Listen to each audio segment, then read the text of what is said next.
New starter. See, the spark plugs are right here.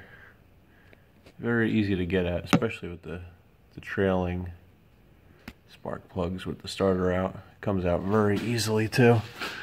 One bolt there, and then there's one up there. You come in from right in here. I can't see the screen where I'm showing you, but it's right in that area with a nice long extension. You get to it. And you have the positive wire underneath that plastic piece, and the signal wire is right there with a little clip on it. You gotta use a little flathead to pop it off.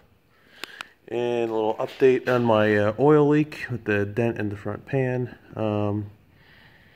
There is no oil leak, so that's good. Slight little, get some wetness back there, but looks okay to me. Alright, let's see how she cranks.